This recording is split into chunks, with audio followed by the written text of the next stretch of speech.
Assalamualaikum warahmatullahi wabarakatuh.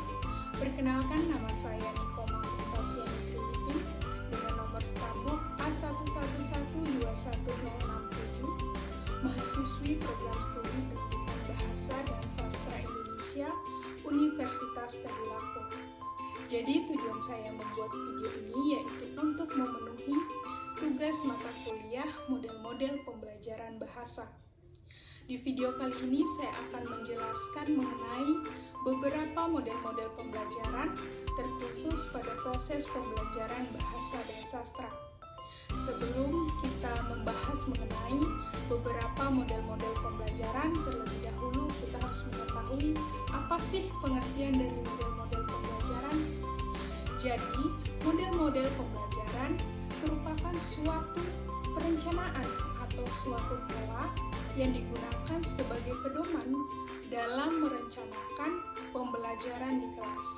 Nah, itulah pengertian dari model-model pembelajaran. Selanjutnya, kita masuk ke beberapa jenis model-model pembelajaran.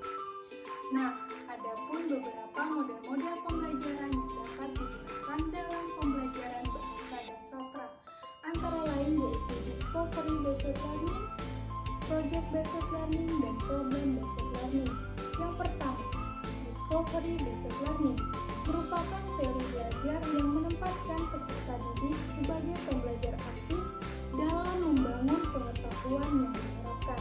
Adapun ciri-ciri model pembelajaran ini yaitu yang pertama, pembelajaran berpusat pada siswa. Yang kedua, pembelajaran mendorong siswa untuk bekerja sama dalam kelompok maupun tim. Yang ketiga, menekankan pada pengalaman langsung. Yang keempat, menggabungkan teknologi dalam proses pembelajaran. Yang kelima, menggunakan pendekatan diri. Dan yang keenam, menggunakan evaluasi formatif untuk mengevaluasi kemajuan siswa selama proses pembelajaran. Nah, adapun tahap-tahap dalam model pembelajaran ini yang pertama yaitu menciptakan stimulus. Kegiatan menciptakan stimulus dilakukan pada saat peserta didik melakukan aktivitas mengamati fakta atau fenomena dengan cara melihat, mendengar, membaca, maupun menyimak. Yang kedua, menyiapkan pernyataan masalah. Di sini guru memberi kesempatan kepada peserta didik untuk mengidentifikasi masalah-masalah yang relevan dengan bahan pelajaran. Kemudian peserta memilih salah satu masalah dan dirumuskan dalam bentuk paragraf. Kemudian ketiga, mengumpulkan data.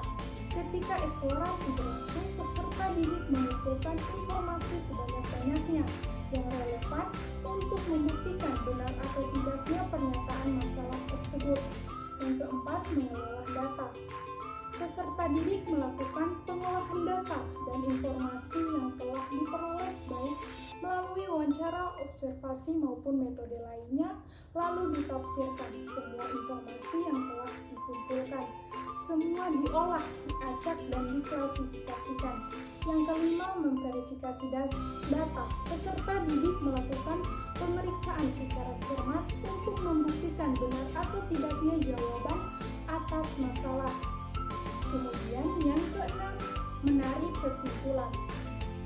Tahap menarik kesimpulan merupakan proses menarik sebuah simpulan yang dapat dijadikan prinsip umum dan berlaku untuk semua masalah yang sama dengan memperhatikan hasil verifikasi. Adapun penilaian dalam model pembelajaran discovery based learning yaitu penilaian formatif dan penilaian sumatif.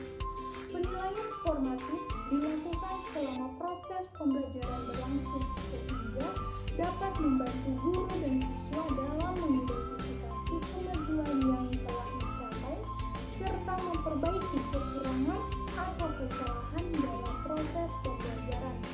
Kemudian penilaian sumatif ini dilakukan pada akhir pembelajaran untuk mengevaluasi hasil belajar siswa. Penilaian ini dapat mencakup tes, tugas, maupun proyek yang menilai pemahaman siswa terhadap materi yang telah dipelajari dan kemampuan siswa dalam menentukan atau mengaplikasikan pengetahuan tersebut. Kemudian yang kedua yaitu model pembelajaran project based learning. merupakan model pembelajaran yang menggunakan masalah sebagai langkah awal dalam mengumpulkan data dan mengintegrasikan pengetahuan baru berdasarkan pengalaman dalam beraktivitas secara nyata. Nah, adapun ciri-ciri dalam model pembelajaran ini. Yang pertama, menggunakan pembelajaran berbasis proyek. Yang kedua, mengambil konteks dunia nyata sebagai proses pembelajaran. Yang ketiga, mendorong siswa untuk bekerja sama dalam kelompok maupun tim. Yang keempat, menggunakan pendekatan empiri. Yang kelima, menggunakan evaluasi formatif dan sumatif. Yang keenam, melibatkan keterlibatan siswa dalam proses pembelajaran. Dan yang ketujuh, membantu siswa dalam mengembangkan keterampilan berpikir kritis. Adapun tahap-tahap dalam proses pembelajaran ini. Yang pertama, menentukan pernyataan mendasar. Pada tahap ini, guru memberikan pertanyaan yang dapat memberi penugasan peserta didik dalam melakukan suatu aktivitas dengan cara mengambil topik yang sesuai dengan realitas dunia nyata dan dimulai dengan sebuah investigasi mendalam. Yang kedua yaitu mendesain perencanaan proyek. Perencanaan yang dilakukan secara kolaboratif antara pendidik dan peserta didik. Yang ketiga, menyusun jadwal.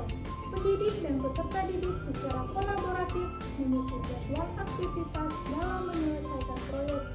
Yang keempat, monitoring kegiatan dan perkembangan proyek. Pendidik bertanggung jawab untuk memonitoring aktivitas peserta didik selama menyelesaikan proyek. Monitoring dilakukan dengan cara memfasilitasi peserta didik pada setiap proses. Yang kelima yaitu menguji hasil penilaian. Dilakukan dengan membantu pendidik dalam mengukur ketercapaian kompetensi dasar serta mengevaluasi kemajuan masing-masing peserta didik, memberi umpan balik tentang tingkat pemahaman yang sudah dicapai peserta didik. Dan yang keenam yaitu mengevaluasi kegiatan. Pada akhir pembelajaran, guru dan peserta didik melakukan refleksi terhadap aktivitas dan hasil proyek yang sudah dijalankan.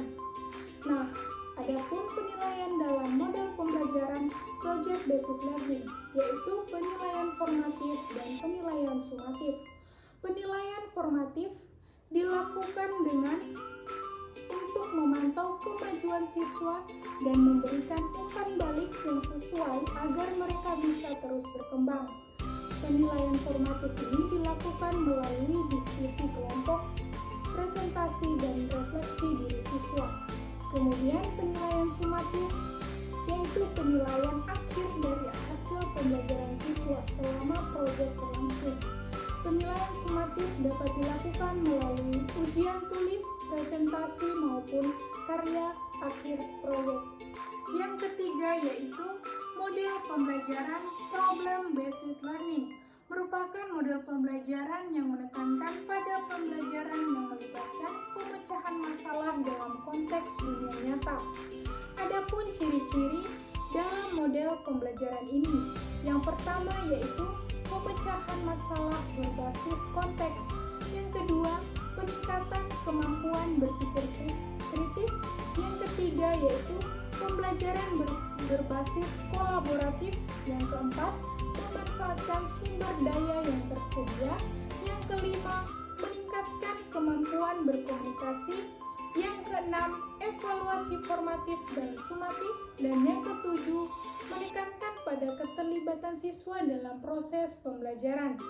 Nah, adapun tahapan-tahapan dalam proses pembelajaran dalam model ini.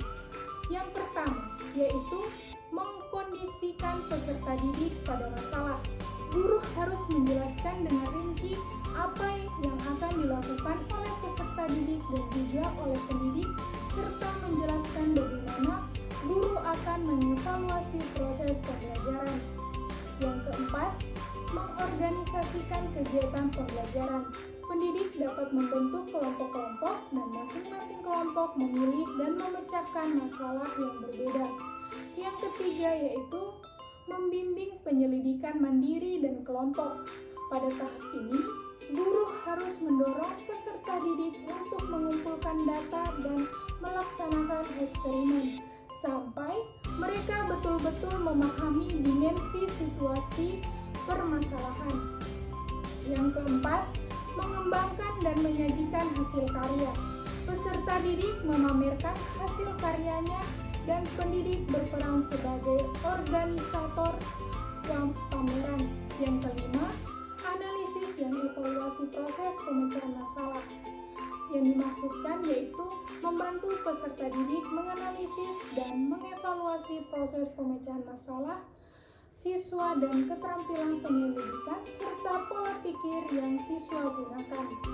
Adapun penilaian dalam model pembelajaran problem based learning, yaitu dilakukan dengan melihat kemampuan siswa dalam mengevaluasi hasil karya mereka sendiri dan kelompoknya.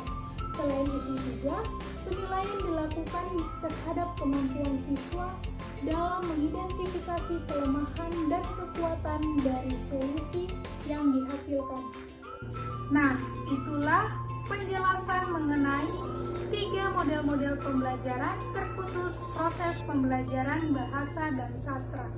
Sekian pemaparan dari saya ucapkan terima kasih.